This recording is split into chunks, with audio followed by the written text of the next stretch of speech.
Amigas, amigos, bienvenidos al Museo de la Ciudad 450. Estamos con las puertas abiertas, casi a punto de empezar tardes de relatos y leyendas en el museo. Todos los martes, llueve, truene o relampaguee. Aquí los esperamos. Hoy vamos a recorrer el museo sala por sala. Vamos a hablar de este hermoso palacio. Los espero. Estamos esperando. Vengan, las puertas están abiertas. Muy buenas tardes, tengan todos ustedes. Gracias por su presencia. Una tarde más en el museo con relatos y leyendas. Llueve, truene y relampaguee. Aquí estamos, ¿sí? Bienvenidos a Palacio. Eso no nos cambia. Cambiamos de palacio nada más, pero también ahora nos encontramos en este hermoso palacio, conocido como Palacio Escárzaga o Palacio Municipal. Bueno, pues los saludo con mucho gusto, la saludo con todo el respeto, el gusto de siempre. Qué bonito que estemos reunidos nuevamente y vernos cada martes. Gracias al canal Durango Zagoto, gracias al canal de Raúl Mora por estas transmisiones de martes a martes, porque nos dan la oportunidad de saludarlos a ustedes, a usted que está en casa, a usted que está descansando, quizás está comiendo, haciendo otra actividad, pero también está pendiente de nosotros, y llegar hasta ustedes en los diferentes municipios, porque en muchos nos siguen, los saludo con ese respeto, pero también en la Ciudad de México, en Torreón, en el extranjero casi siempre, y les mando saludos a Chicago. Ramón Herrera, Chicago, un abrazo, porque te acabas de comunicar apenas pronto, reciente. Carolina del Norte, Texas, California, gracias por su presencia, y a los que nos seguirán viendo en la red, ¿verdad? El estar juntos, eso nos da mucho ánimo, nos da mucha alegría, porque podemos compartir. La cultura, no importa en qué sitio, en qué lugar estemos, la cultura es viva, es en movimiento, es para compartirse, y esto nos da mucho gusto. Tenemos unos días difíciles de marzo, como siempre. El mes de marzo, ya ven que dice el dicho, febrero loco y marzo otro poco. Pues este año en Durango, el mes de febrero estuvo más tranquilo. Marzo hemos tenido frío, hemos tenido calor, hemos tenido vientos fuertes, pero también hemos tenido mucho ánimo y mucha alegría de vivir en Durango, de estar aquí, de transmitir al mundo que aquí en Durango se vive feliz, se vive a gusto, y que los amigos todavía nos podemos reunir un día por semana, escucharnos, compartir, saludarnos, tomarnos un cafecito.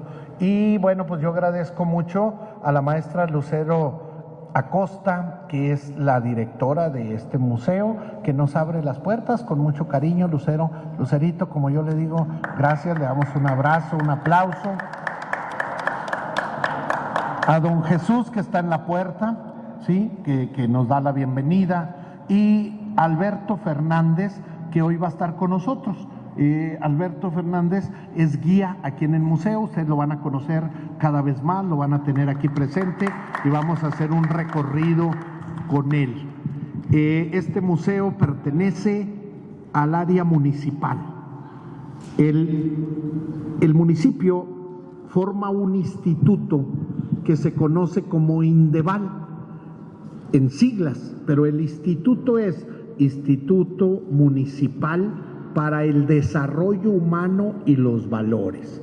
Entonces, en ese instituto, les platicaba la semana pasada que estuvo con nosotros la del instituto, la encargada, la directora del Instituto de la Familia, platicando con todos ustedes, y que les expuso cómo es ese desarrollo y qué atenciones tiene. Bueno, pues así durante las demás semanas también vamos a invitar a otras de las directores y directoras, porque también tenemos la dirección, que es la dirección del deporte, tenemos la dirección de juventud, la dirección de salud mental, que tiene una función importantísima, salud mental. No hay que olvidar que Durango tiene el segundo lugar nacional en intentos y en suicidios. Entonces hay una línea directa las 24 horas para estar dando apoyo a esto. Entonces el municipio está trabajando arduamente en eso, y también ahí estamos arte y cultura. Y en arte y cultura pues ahí no las pintamos solos entre todos, ¿verdad? Tenemos que desarrollar muchas actividades y tener viva el arte y la cultura en todo el municipio. Y uno de esos espacios importantes es este museo, el Museo de la Ciudad 450. ¿Por qué lleva ese nombre? Porque lo hicieron precisamente para celebrar hace 12 años lo que fue el 450 de la ciudad de Durango. También contamos con el Museo de Arte Funerario Benigno Montoya en el Panteón de Oriente, que ya tuvimos un evento del que muchos de ustedes fueron, el aniversario 109 de Benjamín Argumedo. Y tenemos también otro espacio museológico que es el Altar Cívico Guadalupe Victoria, en el interior del monumento a Guadalupe Victoria. Sé que muchos de ustedes de aquí no los he visto ahí. Vamos a tener eventos ahí, hemos tenido varios, pero vamos a tener eventos para invitarlos, para que entren y vean qué bonito quedó ese santuario. Bueno, pues también el municipio coordina la Galería Episcopal, que es un tesoro aquí en el museo que está en Catedral, en la parte posterior, la parte de atrás en el segundo piso, y que tiene una gran riqueza de todo lo que es la cultura religiosa de muchos siglos en la Nueva Vizcaya, ¿verdad? Bueno, es una riqueza enorme, pero ahora, ¿qué les parece si hablamos de este palacio? Como el Palacio de Zambrano ya se lo saben de memoria, porque hablamos muchas veces de él, pues ahora vamos a hablar de este. Es un palacio que separa del anterior, del Palacio de Zambrano, 100 años de historia. 100 años porque aquel fue construido a partir de 1792. ¿Cuál estilo correspondía a esos años? El estilo barroco, que era el que estaba en boga, el estilo barroco que tenemos en el Palacio de Zambrano y que es bellísimo. Pero este palacio se empieza a construir 100 años después. 1000 años menos, años más, pero 1898, finales del siglo XIX. ¿Cuál era el estilo de moda en ese momento? El neoclásico. Por eso es bellísimo este palacio, estas columnas en el estilo neoclásico afrancesado, también es hermoso. Y este palacio lo vamos a conocer a detalle, y luego quedamos de que en este día vamos a dedicarlo a recorrer el museo con la guía que nos va a dar Alberto, ¿sí? Y terminando esa guía, pues sigue el examen, niños, ¿cómo ven? Sigue el examen, a ver si lo pasan, ¿sí? Entonces tenemos que tener un examen, pero sí riguroso, a ver qué tanto aprendimos. ¿Quién era el constructor de este palacio? ¿De dónde venía? ¿Por qué era tan importante? Pedro Escárzaga Corral, obviamente de origen español, ya de generaciones como criollo aquí en México, era originario de Santiago Papasquiaro. Santiago Papasquiaro. En Santiago Papasquiaro aquí tenemos un expresidente del municipio de Tepehuanes, y él de inmediato saca esas conclusiones porque hay un poblado que se llama Corrales, precisamente, muy cercano a Santiago, ¿sí? Hay que recordar que antes eran partidos, ya después hubo fronteras de municipios, pero ahí está Corrales. Bueno, Pedro Escárzaga Corral era de Santiago Papasquiaro, un hombre que desde muy jovencito se dedicó al comercio, empezó a comerciar de diferentes maneras, pero él logró meterse a la producción y a la industria de la minería. Allá en el municipio de Santiago Papasquiaro, y si ustedes googlean un poquito, encontrarán, poniéndole en Google, mineral de San Andrés de la Sierra. San Andrés de la Sierra es una población enclavada en la plena Sierra Madre Occidental, un lugar bellísimo, de veras, muy hermoso, que yo ya no me tocó verlo con población. Conocía su historia y conocía muchas leyendas de arrieros, de cuando sacaban los minerales de allá, de ese mineral tan rico. Y conocía mucho de San Andrés también, porque estudiando a los Revueltas nos vamos a encontrar que la madre de los Revueltas nació allá.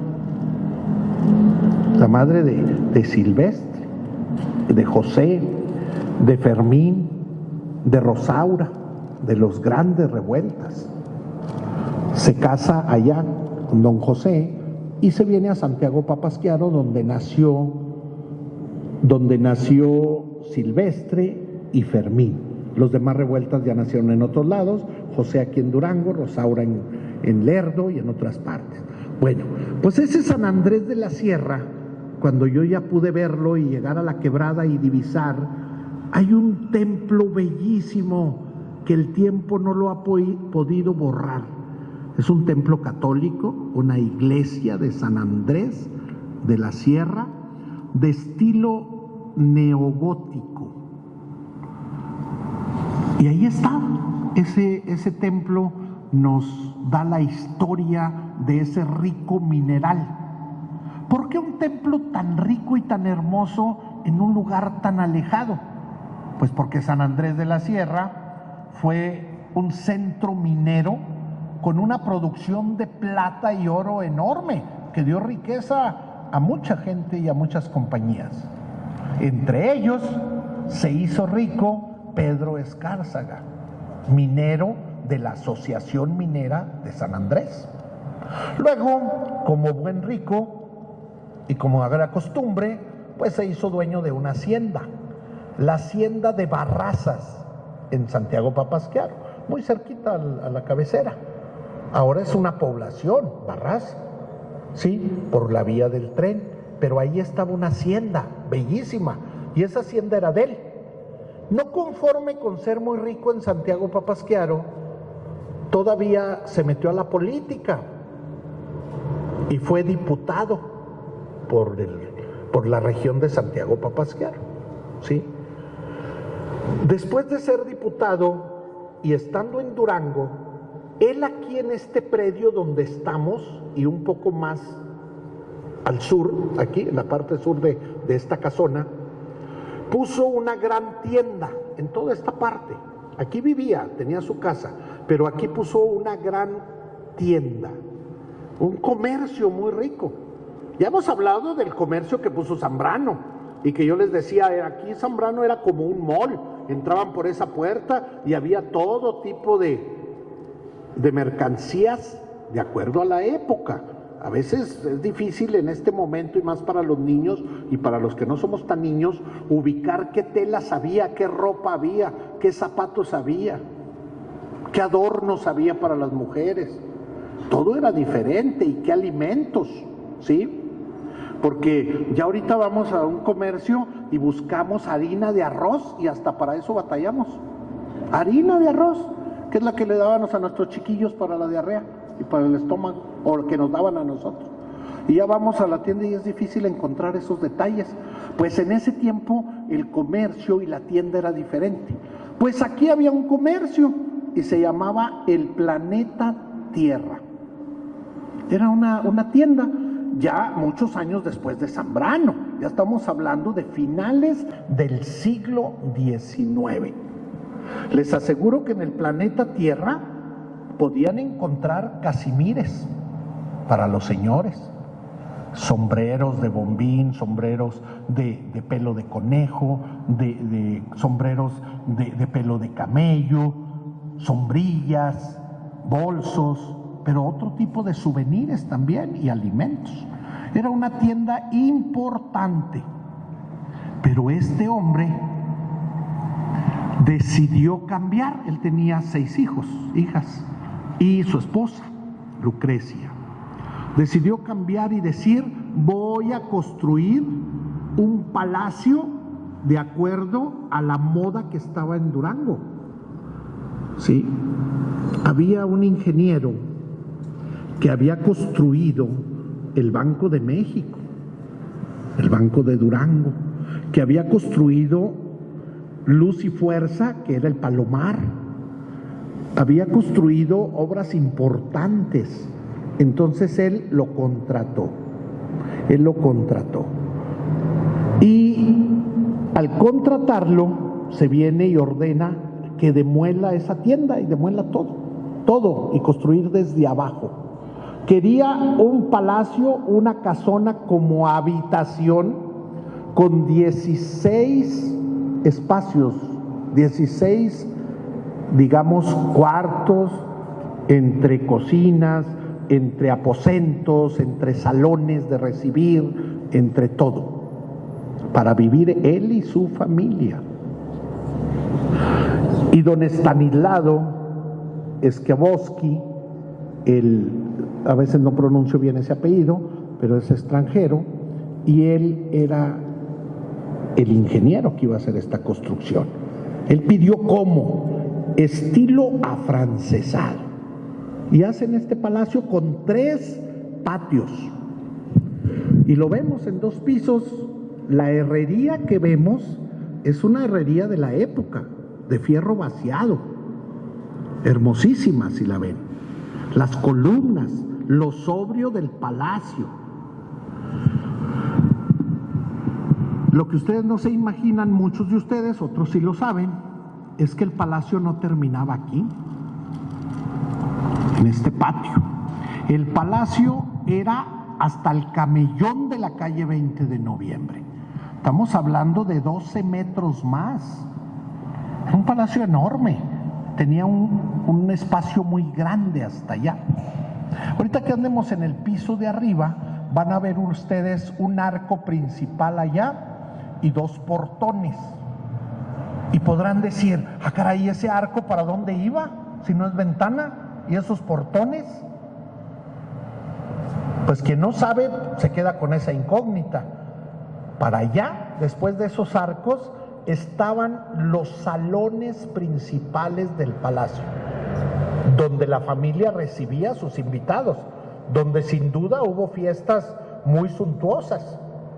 Estamos hablando que el palacio, la casa habitación, se estrena en 1901. Y para cuando estalló la revolución, tenía 10 años de gloria. 10 años son 10 años, en los que pasan cumpleaños, bodas, quinceañeras, fiestas, festejos, amigos, gente que viene de Europa, muchas cosas. Pues para allá eran lo principal. Y la escalinata, que ahorita la tenemos de herradura, muy forzada, por cierto, muy empinada, muy fuerte. Esa escalera no existía. Había una escalinata imperial, hermosa, en forma de óvalo, amplia y livianita para subir y bajar, magnífica. ¿Sí? Entonces la casa era mucho más allá. ¿Sí? Hay que imaginarnos cómo era, hermosísima.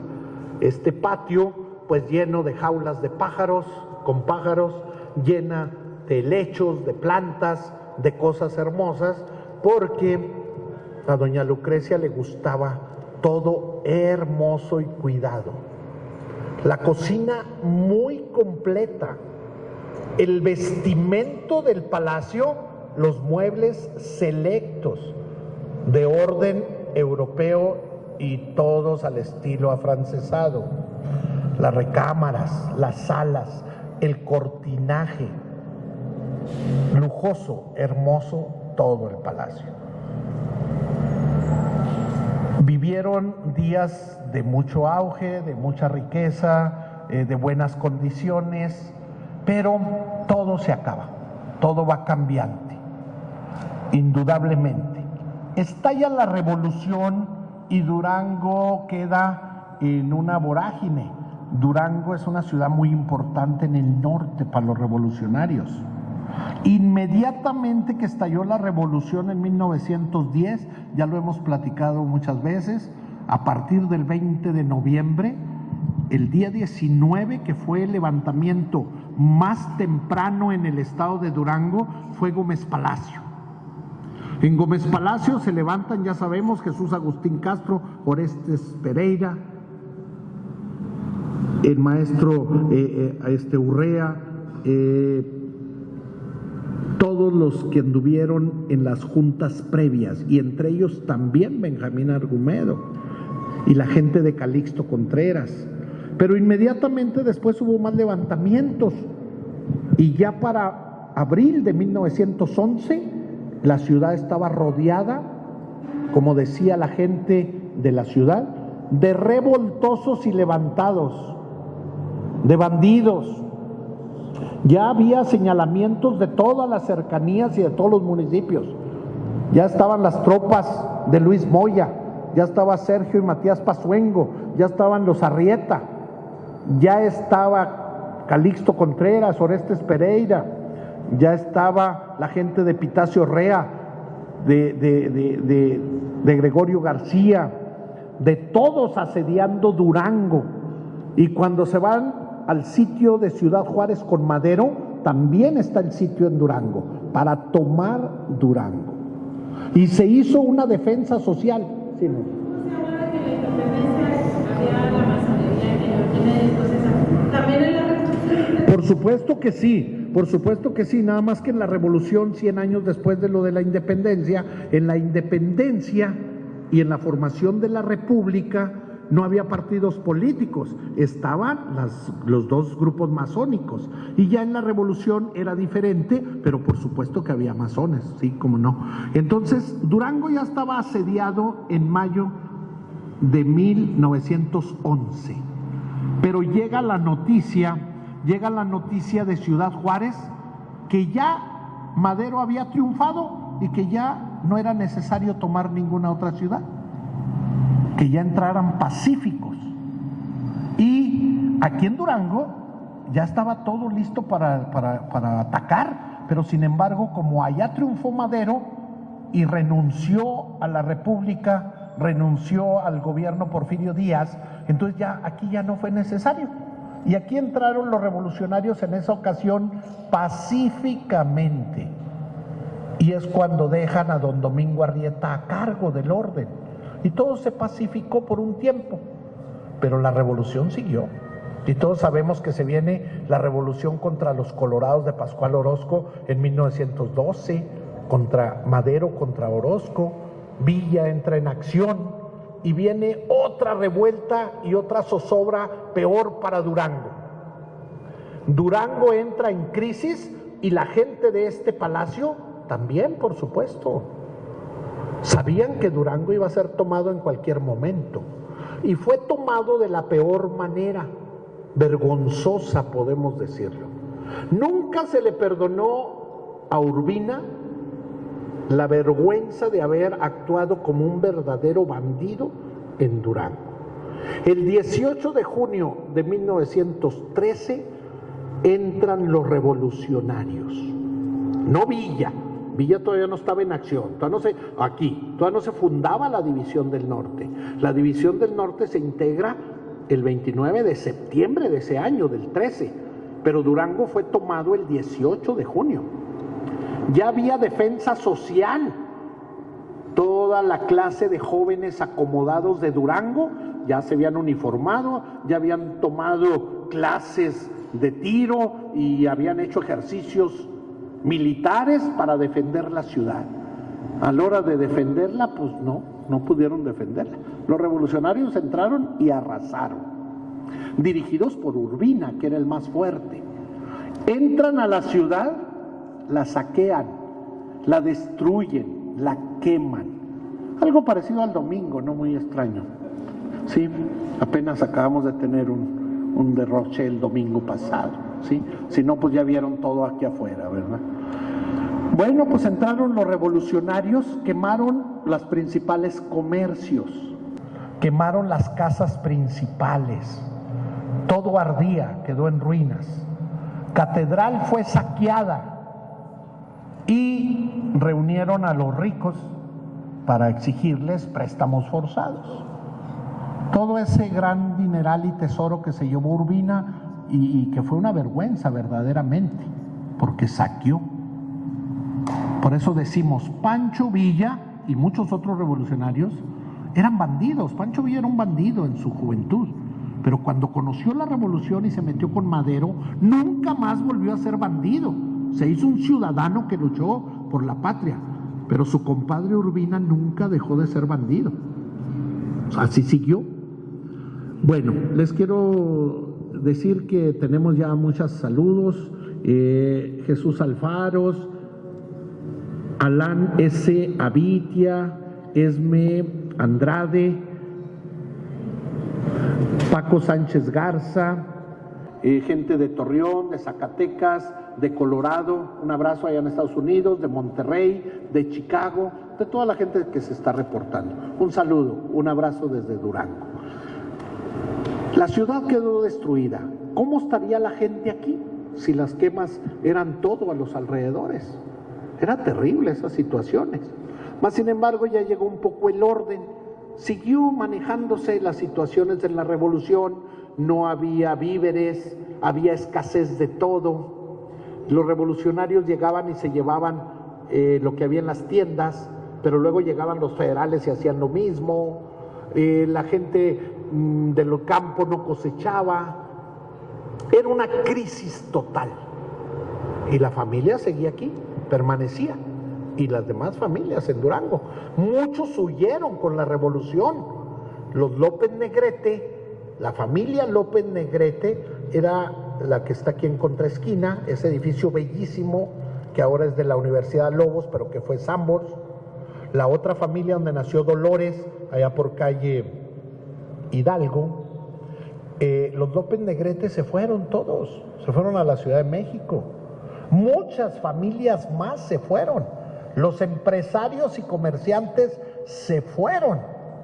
De aquí es donde todos hemos criticado enormemente cuando analizamos este punto, porque el gobernador Pastor Roel, que es admirable y eso fue un intelectual de primer nivel y militar, y el que funda el ejido, primer ejido, que fue Francisco I. Madero, que reparte tierras en pleno 1913, él cometió un error, consideramos histórico.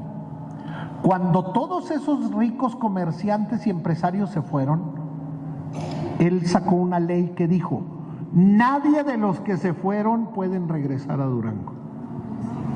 ¿Qué pasó cuando pasó la revolución? Ya no regresó el capital a Durango y Durango se vino en decadencia una vez más y en recesión. Digo una vez más de muchas que se vino en decadencia, porque todos sabemos que cuando se descubren las minas de Parral, el gobernador de Durango se va a Parral por más de 100 años. Y fue una decadencia total para la ciudad de Durango. Pues ahora con la revolución vuelve a suceder lo mismo. Ya no regresaron esos capitales, esas empresas que daban trabajo, que tenían fuente de riqueza. Todo eso pasó. Pero luego viene el año de 1917, un año muy clave para Durango. En el Ejército Federal Constitucionalista, dentro de la gente clave para Carranza, podemos destacar por lo menos 4 generales que tuvieron que ver mucho con Durango. Francisco Murguía, conocido como Pancho Riatas, porque colgaba con riatas de los postes del telégrafo a todos los revolucionarios que podían. Enemigo número 1 de Pancho Villa, que fue a refugiarse en Tepehuanes y después de que lo salvaron, lo descubrieron y lo fusilaron en la estación de ferrocarril de Tepehuanes. Luego, el otro, Maicoté, un gran y muy destacado militar, Fortunato Maicoté. No sé exactamente si se pronuncia Maicoté o Maicote, porque no lo sé pronunciar correctamente, pero lo he oído de las dos formas. Luego, Antonio Amaro, también.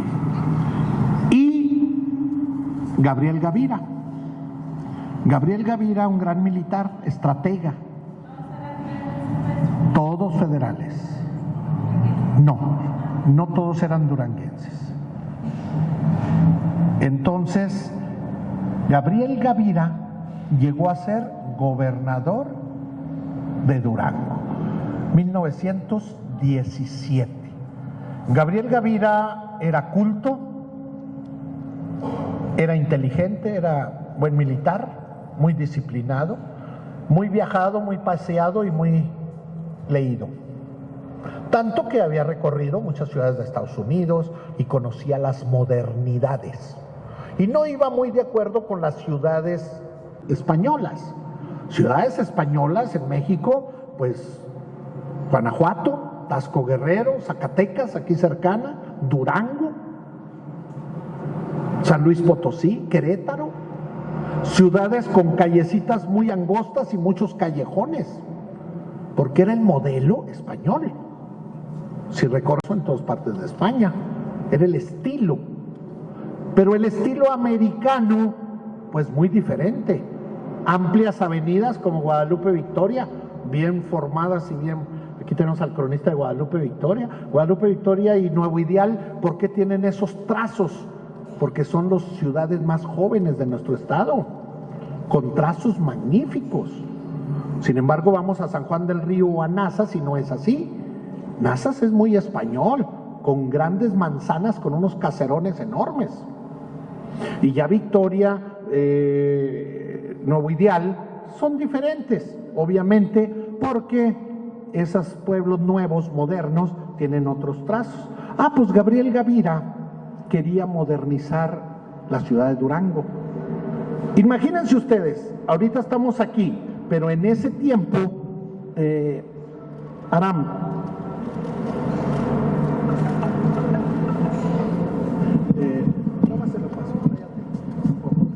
siempre lo logro apagar antes de iniciar, porque ya sé que timbran nuestros teléfonos, pero ahorita no. Bien, imagínense ustedes cuando vivían aquí en el Palacio Los Escárzaga. Aquí a un lado, muy enfrente de ellos, los López Negrete, en otro caserón, y muchos otros más. Pero aquí a un costado de ellos, de la azotea, podían ver todo el convento de San Francisco. Ahí a un lado. Luego, al otro lado, la casa del conde de Suchi. Pero en el convento de San Francisco, donde está el multifamiliar, hasta lo que es allá todo lo que es ahora el mercado, porque lo que abarca el mercado era la huerta de los franciscanos. Pero aquí enseguida, de un lado, un templo, y del otro lado el templo de San Francisco, de San Antonio de Padua era el convento, y el templo de nuestro Padre Jesús. 2 templos aquí enfrente, más el convento y su claustro, más la huerta. Convivían junto con ellos, ¿sí? Pero luego, aquí enfrente, en Catedral, muy cerquitas, no estaba Catedral así, ni lo veían como ahorita la vemos nosotros. En la segunda parte de la calle 20 de Noviembre, estaba en ese momento la presidencia municipal. Bellísimo edificio, neoclásico, hermoso, de 3 pisos, de 3 cuerpos. Ese estaba del lado oriente, del lado de la metida del sol, poniente. Ahí habían sido antes las casas de gobierno, en la colonia, pero ya las habían derruido y las habían modernizado con ese palacio tan hermoso en el Porfiriato. Pero ellos convivían con ese edificio. Luego el callejón de los escribanos, que nomás estaba derecho a la puerta de Catedral.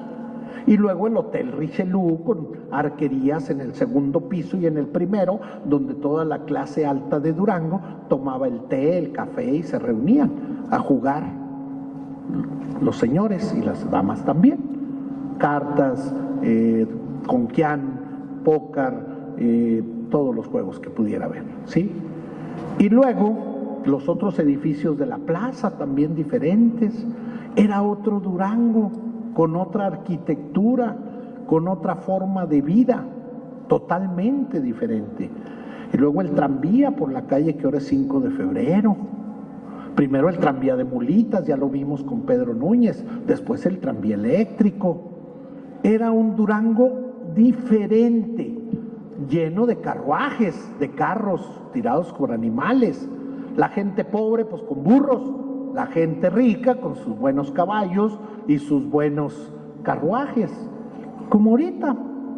Los que no tenemos carro, pues en el camión, los que tienen carro, en el carro según su nivel, y el que tiene carro eléctrico, pues en el eléctrico, y es lo mismo, ¿sí? Todos los tiempos traen lo mismo, ¿sí? Pero era otro mundo, era otra cosa diferente, que tenemos que trasladarnos en el tiempo para medio entenderlo, porque es difícil entenderlo. Por eso es tan difícil filmar una producción de época. Cuando vean una novela, una película de época, valórenla. Es muy, muy difícil. Si vamos a filmar es muy complicado. Nomás véanlo ustedes, madres de familia y maestros también, la maestra Vero, la maestra Josefina me dará la razón. Vamos a celebrar en nuestra escuelita, vamos a celebrar el Día de la Independencia. Madres de familia, queremos que nos manden a sus niños caracterizados. ¿Y de qué nos las mandan a las escuelas? Pues de Adelitas, de revolucionarias, y es la independencia, y los niños también de revolucionarios, porque ya se nos perdió la secuencia. Y eso que ahorita podemos investigar rápido, poner en el internet y ver cómo vestían en esa época, pero nos dejamos ir con las ideas y vamos a comprar a las tiendas de disfraz o a rentar o a las papelerías y nos dan lo de la revolución. Y viene la revolución, mándenos los niños caracterizados porque vamos a celebrar la revolución.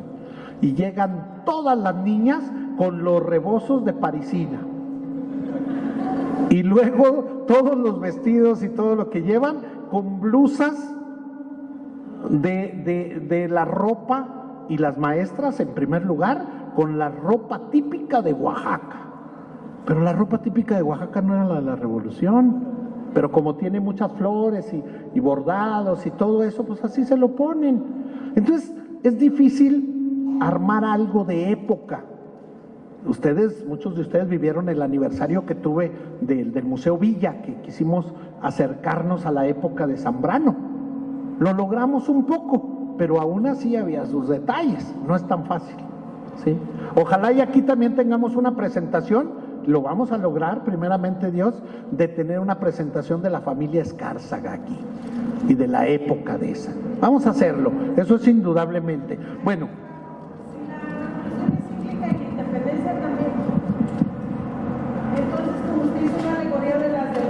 no sé qué día mencionó, me imagino que se refiere al 8 de marzo de la destrucción del Congreso, también podría llegar a ser una revolución feminista violenta en una revolución. Pudiera ser, que esperemos que no se dé en esos casos, pero no sabemos qué pueda pasar. Ahorita la revolución ni siquiera nos lo imaginamos.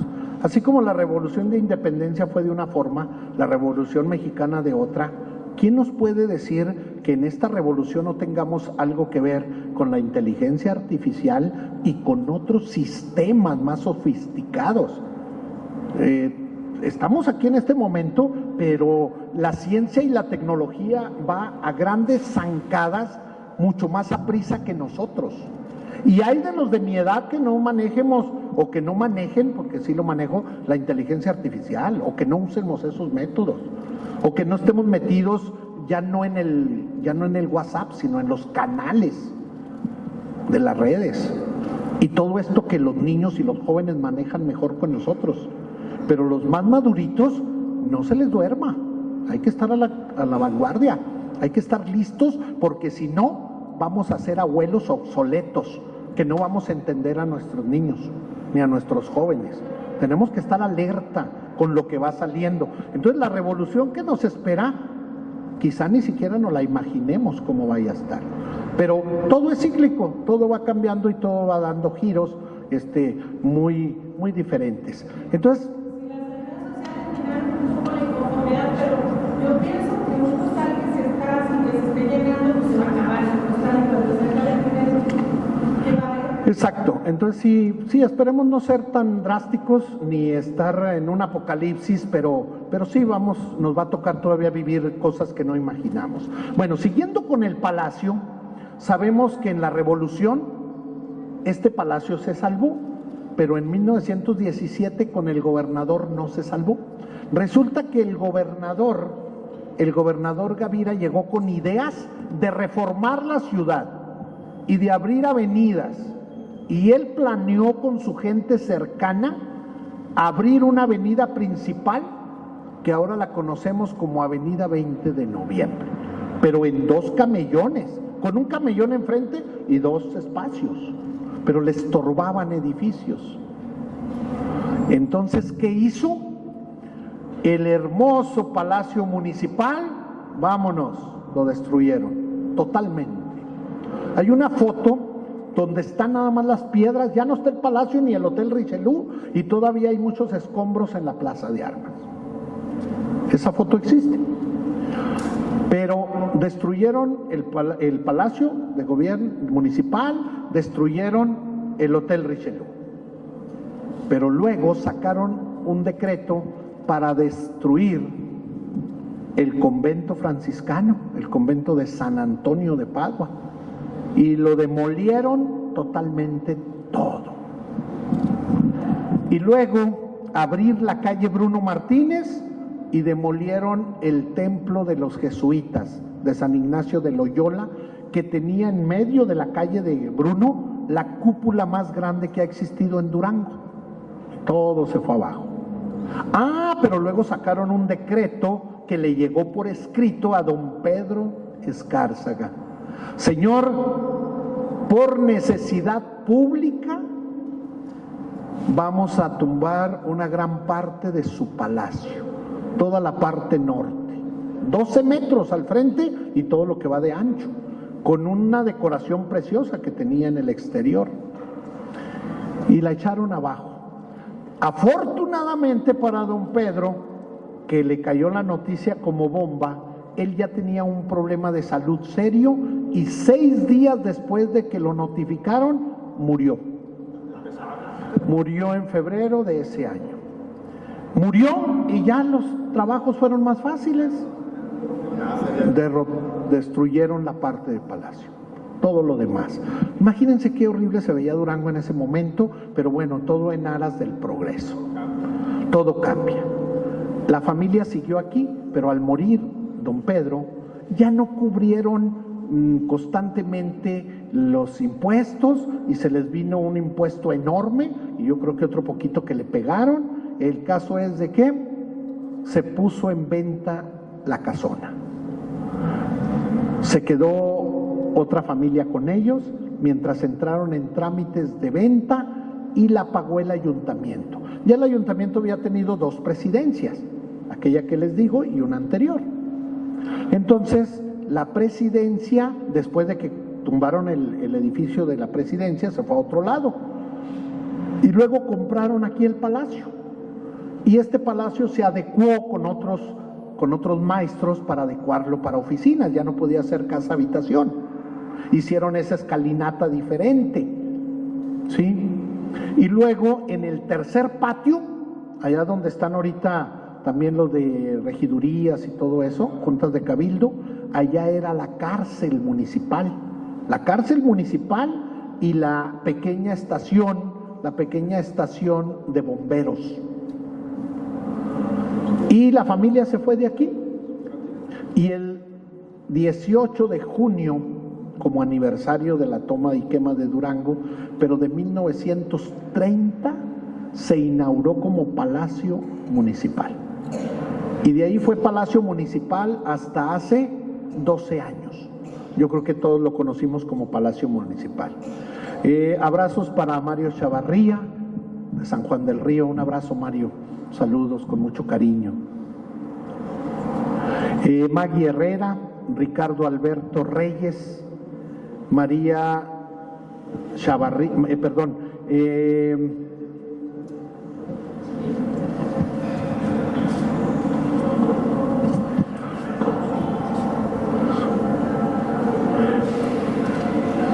Magdalena Ramírez, Melesia Jaques, Lula Gutiérrez, Cindy de la Cruz, y bueno, muchísimos saludos más. Miguel Ángel Carrera, Patricia Sánchez, pues a todos saludo con mucho aprecio, con mucho cariño, y seguimos. Esa es la historia de este palacio. La historia no para ahí, sigue, porque después se decide que para los festejos del 450 este hermoso palacio deje de ser sede del gobierno municipal y entre aquí el Museo de la Ciudad. ¿Qué nos hacía falta? Pues un espacio cultural donde podamos narrar la historia y el origen de los duranguenses, donde podremos apreciar los valores de los duranguenses. Y fue decorado este palacio en 1952. Todos los murales llevan un desarrollo. Sabemos que en el Villa el primer muralista lo trajo el presidente Lázaro Cárdenas a Guillermo de Lourdes, que decora toda la parte baja y la parte frontal. Luego Francisco Montoya de la Cruz, nuestro máximo exponente, nos pinta ya en 1950 los murales de Zambrano. Pero en 1952 hace el mural del cubo de esa escalera, que quienes no lo hayan disfrutado, analícenlo con mucho detalle. Es un mural hermosísimo que nos está marcando y nos está dando a conocer la historia de Durango en 3 paneles.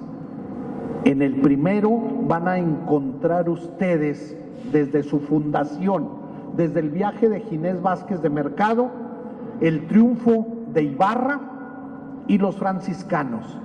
En el segundo plano van a encontrar la independencia y vemos una cabeza enorme de José María Morelos, pero bajo él está Guadalupe Victoria, el primer presidente de México y la República. Y en la última parte, en el último panel, la Revolución Mexicana. Y ahí vemos la quema de la ciudad de Durango. Vemos cómo se ve también a mediados del siglo la Plaza de Armas. Vemos a 3 personajes ahí en ese mural. Don Domingo Arrieta, el general Domingo Arrieta como primer gobernador constitucional, pero lo acompaña el gran Calixto Contreras, y también está con ellos Pánfilo Natera. No hay que olvidar que Arrieta y Natera en un tiempo estuvieron juntos, y Carranza los envió a tomar Zacatecas. El corrido lo dice así, el corrido de Zacatecas. Se van Natera, Arrieta y Natera, pero fueron destrozados totalmente, hasta que llega la división del norte a tomar Zacatecas. Entonces estos personajes están en ese mural. Luego tenemos otros murales que son de corte nacional y que vinieron a dar aquí, a decorar también el palacio, de Ramón, el autor se llama Ramón Lazo, y tenemos otro muy moderno, más contemporáneo, muy hermoso, de nuestro gran exponente contemporáneo que es Carlos Cárdenas, ¿sí?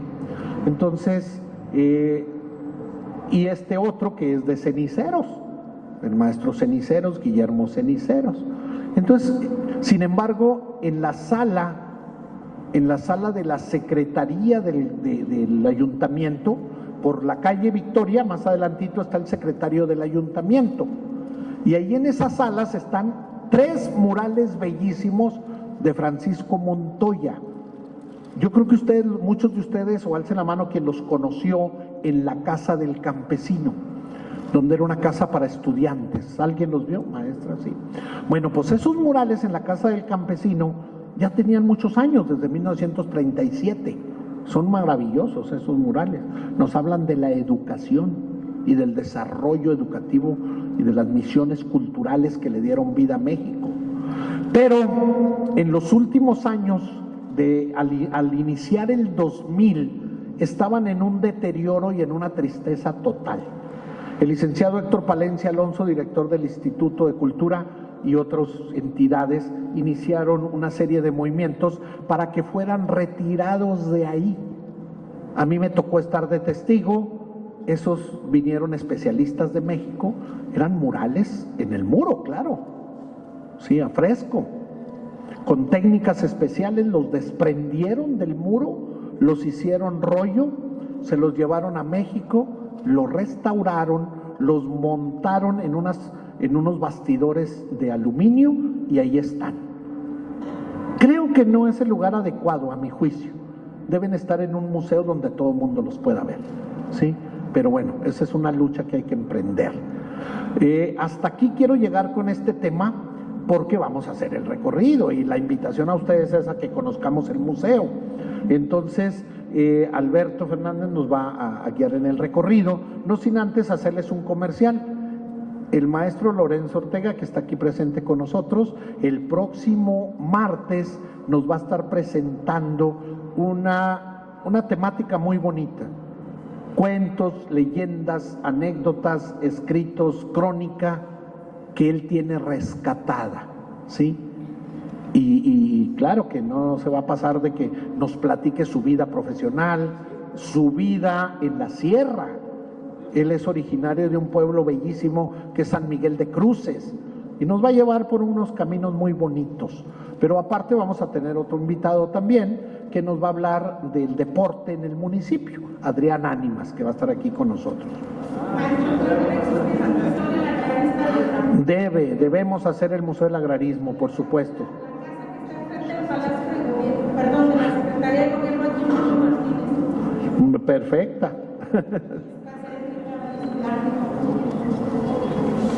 Bueno, pues entonces, antes de levantarnos, antes de irnos a ese recorrido, yo sí quisiera alguna opinión, alguna ampliación de tema, alguna duda que tengan sobre lo que hemos hablado. ¿Qué les parece este palacio? ¿Cómo se les hace?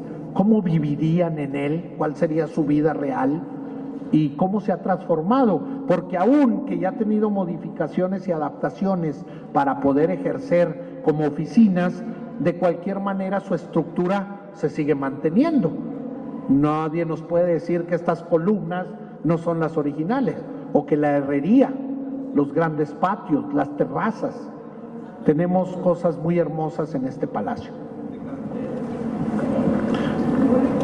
Sí, maestra, ¿nos puedes ayudar con el micrófono? Sí, para escucharnos bien, maestra, ahí va el micrófono.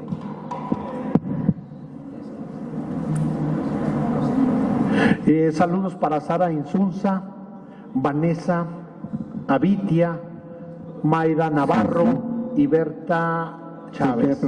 Felicidades, abrazos, gracias por estar siguiéndonos. Sí, maestro, si tiene usted conocimiento de si había algún parentesco entre la familia Escárzaga y los Pérez Gavilán. Sí, totalmente. Por la parte de la madre, de la parte materna, ¿sí? Y los Pérez Gavilán, pues vivían aquí muy cerca, en la calle Negrete, pero por supuesto que tenían todo el parentesco y tengo entendido que fueron abuelos de la esposa de Pérez Gavilán. Sí, gracias, por supuesto, por el lado materno. Mucha cercanía y familia, y nuestra querida Lupita Gavilán pues conoce y nos explica perfectamente ese parentesco y esa relación que había y existía, pero que por supuesto que fue real. Gracias, maestro. Eran las familias principales económicamente hablando de esos años y de este centro histórico de Durango. Bueno, pues buenas tardes. Primeramente, para darle las gracias al profesor, ¿verdad?, don Eminencia. Muchas gracias por trasladarnos a aquella hermosa época, ¿verdad?, de nuestro querido y bello Durango.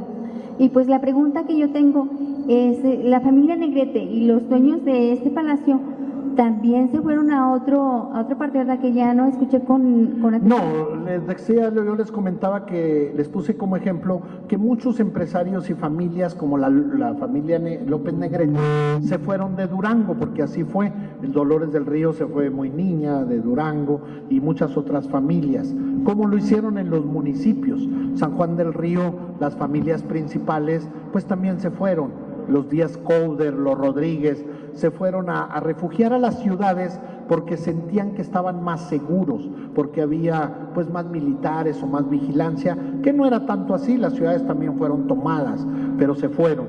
La familia Escárzaga no se fue. Don Pedro aquí murió. La familia Escárzaga aquí se quedó, al menos hasta que murió don Pedro, y ellos no huyeron con la revolución.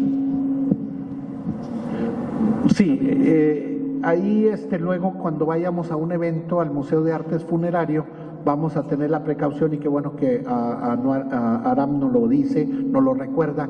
Es la tumba que está en el Panteón de Oriente de Pedro Escárzaga, pues es una tumba bellísima, hablando artísticamente. Entonces, para conocerla y que ustedes la conecten con este espacio. Sí.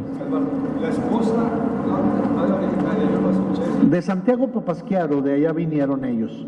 De Santiago Papasquiaro era su origen, por supuesto. Sí. Bueno, pues estamos listos. Alberto, vamos a seguir el grupo caminando con Alberto, vamos a buen paso, no se preocupen, para los que no caminamos con mucha agilidad, vamos a escucharlo, vamos a tratar de ir en silencio para poder escuchar su narración, su plática y que conozcamos a fondo este museo, ¿les parece? Bueno.